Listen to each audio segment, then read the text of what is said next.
Viewer discretion is strongly advised. Video games we talk about in this channel include blood and gore, intense violence, strong language, mature humor, nudity, strong sexual content, and the use of drugs and alcohol. Oh yeah! The Gen X Gamer is intended for a mature audience only, so if you're not 18, get the frag out of here.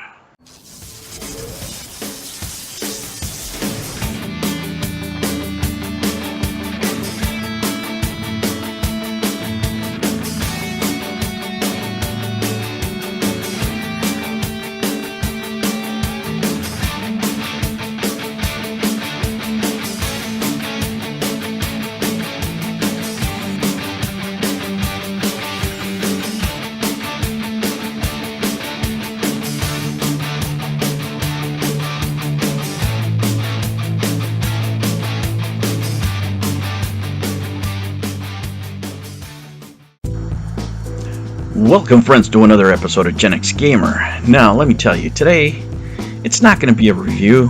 You guys deserve better than that.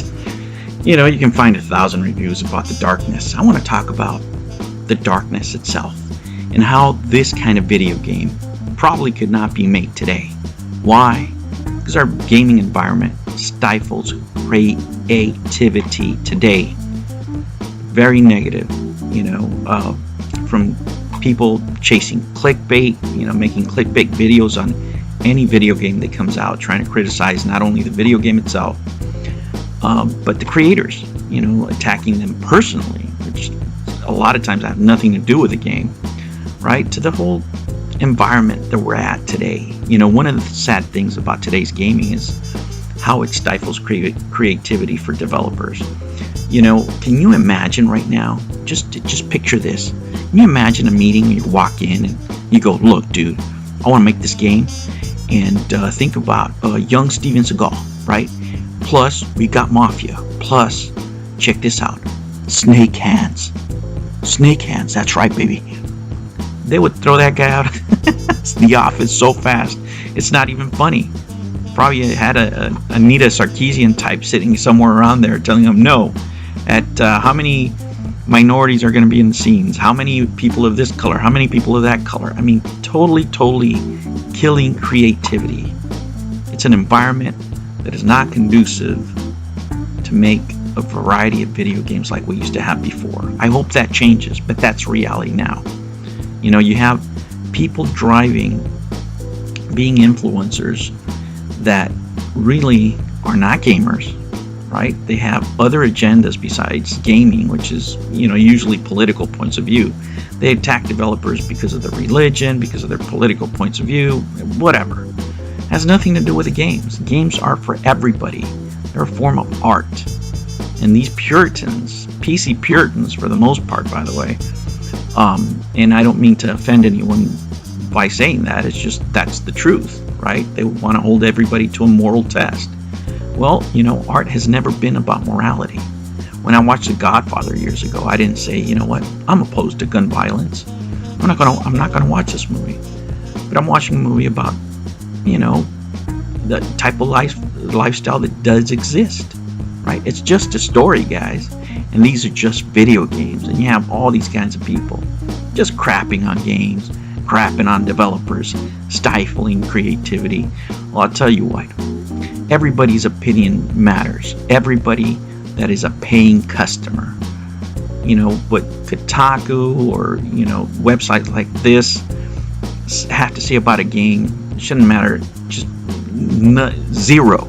Absolute zero. Because most of us have zero in common with a lot of these idiots. And their opinion is about as worthless as bird shit.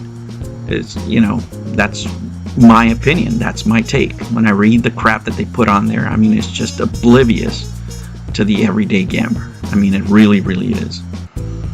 Anyway, getting off the soapbox, getting back to this game. How am I familiar with this game? Well, let me tell you. I bought it back in the day for my son. Yes, it's a mature game and he was in high school, but that was my parenting style. I didn't want to keep him away from things that I knew he wanted, right? So, plus the game was on sale. That's right, the game was on sale, and you know me, I was on the struggle, man. So, it's tough raising kids and having multiple kids and all that stuff, and I wanted to keep them in the house. And I saw this game, and I thought, this looks pretty good. Looks interesting. And I was right on this one. He really enjoyed it. He was the one telling me about it. I remember watching him play, and I was tired as heck. But I saw the snakes, that's the one thing I remembered, and how enthralled he was with this game mechanic that he had never seen before, right?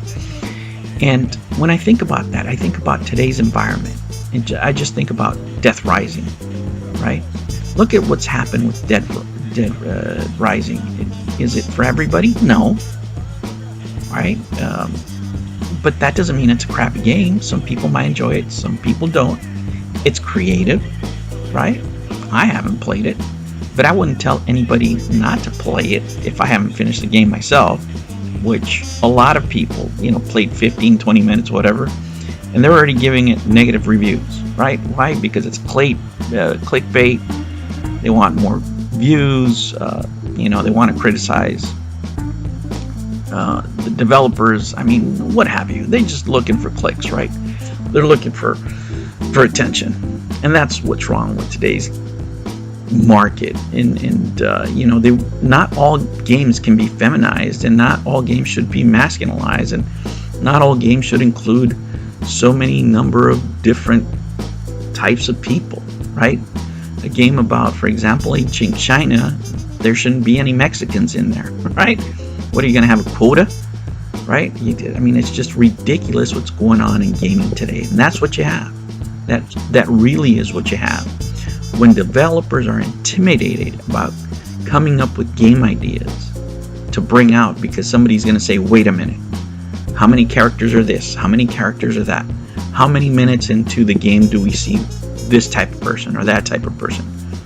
Let creators create. Let them tell their stories. These are just stories. It's just art. It's entertainment. I wish these idiots would get their head out of their ass and, just stop with the madness. It really is madness. This culture has ruined a lot of creativity in gaming, and that's what makes me sad in the long run.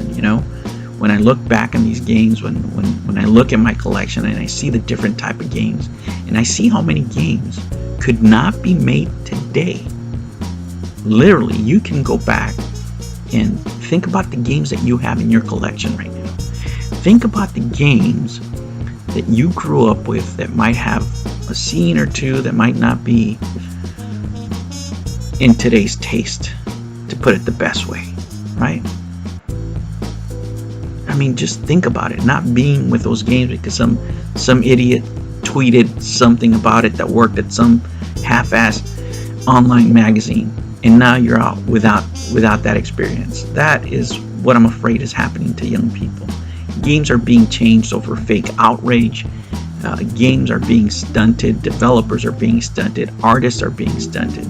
Now let's get back to this game. For creativity, man, what else can you give it but a 10?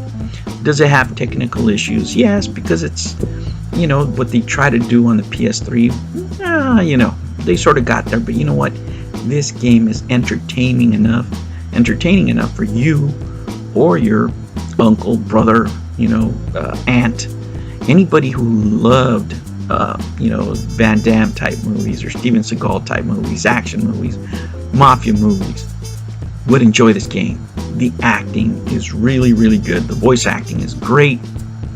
The story, is interesting. You have the occult, you have mafia, you have bullets, crime. Oh yeah, it's just sweet deliciousness. Yes, everything that would outrage today's video game media is in this game, and that's probably why I love it even more. And I wish more developers had the courage nowadays to go into that office, kick it in and say, hey, tell you what, I want to make a game about snake hands, baby. Snake hands, kicking ass, shooting heads off, blowing people away. Yeah. And the occult, or whatever they want to do. I don't care. Let them do what they do. Let them create the games they want to create. And let us have the freedom to choose and to vote with our wallets. Because that's really the only vote that counts. If you buy the game because you enjoy it, because you're a fan of the developer, hey, that's all that should count. Their hands should be untied. Oh, and we need more games like this. Not because they're perfect, but because they're creative. Let's support the developers and do this. All right, humans, that was the episode for today.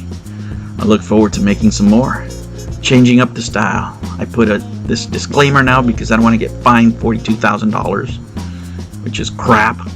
This YouTube, jeez, I got strikes for old videos because of music and the whole internet going down. Ah, man, plus life. Thank you for sticking around, guys. I'll be back. Don't worry. Let's get ready for the holidays. Oh yeah. See you next time. Thank you for joining me on another episode of the Gen X Gamer. Remember to like and subscribe, click the notification bell, and remember, never be afraid to be happy.